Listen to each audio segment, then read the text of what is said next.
Hi అండి, welcome to recipes world. అందరూ బాగున్నారా?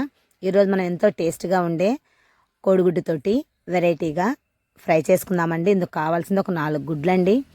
అలా ఉడకపెట్టేసి పొక్కు తీసి పక్కన పెట్టుకోవాలండి. ఒక 4 పచ్చిమిర్చి, కొంచెం ఒక 2 స్పూన్లు వచ్చేసి కొబ్బరి తురుమండి, కొంచెం ఉప్పు, ఆనియన్స్ అండి, కొంచెం కరివేపాకు, అంతేనండి. అవన్నీ రెడీ చేసి పక్కన ఉంచుకోవాలి.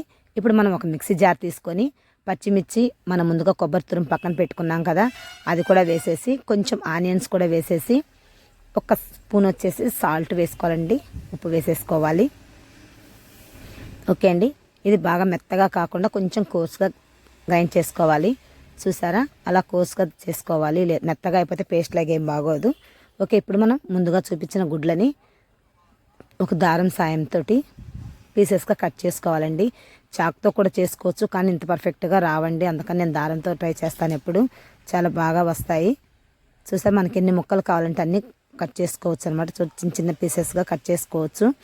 అదే చాక్తో అనుకోండి, కొంచెం కొంచెం లోపల ఎల్లోది ఆగిపోతుంది అనమాట. ఎల్లో పార్ట్ కరెక్ట్గా తెగదు. ఓకే అండి, అలా మొత్తం కట్ చేసి మనం పక్కన పెట్టుకోవాలండి. చాలా బాగుంటుందండి, ఒకసారి ట్రై చేయండి మీరు కూడా. ఓకే, నేనైతే చేస్తూ ఉంటానండి అప్పుడప్పుడు. చాలా ఇష్టంగా తింటారు మా పిల్లలు. ఓకేనండి, అలా మొత్తం కట్ చేసి పక్కన పెట్టేసుకోనండి. ఇప్పుడు మనం స్టవ్ మీద బాండి పెట్టేసుకుందాము. కొంచెం ఆయిల్ వేయాలండి అందులో. దీనికి ఎక్కువ ఆయిల్ పట్టదండి, కొంచెం సరిపోతుంది. అందులోనే కొంచెం ఒక పావు స్పూన్ వచ్చేసి పోపు దినుసులండి. అవి కొంచెం లైట్గా వేగాలి. చూసారా, కొంచెం వేడైన తర్వాత లైట్గా వేగితే సరిపోతుంది. ఇప్పుడు మనం ముందుగా కట్ చేసి పక్కన పెట్టించుకున్నాం కదండి పచ్చిమిర్చి, అవి కూడా అందులో వేసేసుకోవాలి. అవి కూడా కొంచెం వేగాలండి. తర్వాత కొంచెం కరివేపాకు వేసేసేయాలి. అది కొంచెం లైట్గా వేగిన తర్వాత ఆనియన్స్ కూడా అందులోనే వేసేసుకొని బాగా వేయించుకోండి. మొత్తం ఈ ప్రాసెస్ అంతా మీడియం ఫ్లేమ్లోనే చేసుకోండి, హై ఫ్లేమ్ అసలు పెట్టొద్దు. పోపు ఎక్కువగా మాడిపోకూడదండి. ఆనియన్స్ కూడా మనం తింటున్నప్పుడు మధ్యలో కర్రీలో అక్కడక్కడ తగులుతూ ఉంటాయి, బాగుంటాయి అన్నమాట. అందువల్ల ఎక్కువగా వేగనేం అవసరం లేదు. కొంచెం వేగిన తర్వాత ఒక స్పూన్ వచ్చేసి పసుపు వేయాలండి. దాన్ని కూడా బాగా కలిపేసుకోవాలి, ఆ పచ్చివాసన పోయేంత వరకు. నెక్స్ట్ వచ్చేసి మనం ముందుగా కోర్సుగా దంచి పెట్టుకున్నాం కదండి, మిక్సీ వేసి పెట్టుకున్నాం కదా, అన్ని ఇందులో వేసేసుకోవాలి.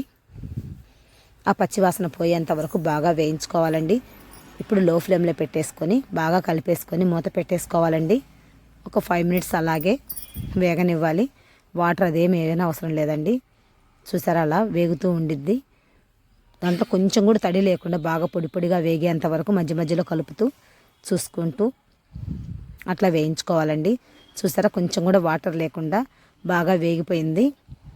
ఇప్పుడు మనం ముందుగా కట్ చేసుకున్న ఎగ్స్ కూడా అందులో వేసేసుకొని బాగా కలుపుకోవాలండి. ఆ మసాలా మొత్తం ఈ ఎగ్స్కి పట్టేట్టుగా బాగా కలుపుకోవాలి. చాలా అంటే చాలా టేస్ట్గా ఉంటుందండి. రైస్లోకి బాగుంటుంది, రోటీలోకి బాగుంటుందండి, విడిగా కూడా తినొచ్చు. చాలా అంటే చాలా బాగుంటుంది. ఇప్పుడు మొత్తం ఆ మసాలా మొత్తం వాటికి పట్టేట్టుగా కలిపేసుకొని మూత పెట్టేసుకోవాలండి. ఒక 5 మినిట్స్ అలాగే ఉంచేసుకోవాలి. ఇప్పుడు వేగిపోతుంది అనమాట. లాస్ట్లో కొత్తిమీరతో గార్నిష్ చేసుకోవడమేనండి. ఓకే, ఈ వీడియో మీకు నచ్చినట్లయితే లైక్ చేయండి, షేర్ చేయండి, సబ్స్క్రైబ్ చేయండి. Thank you for watching.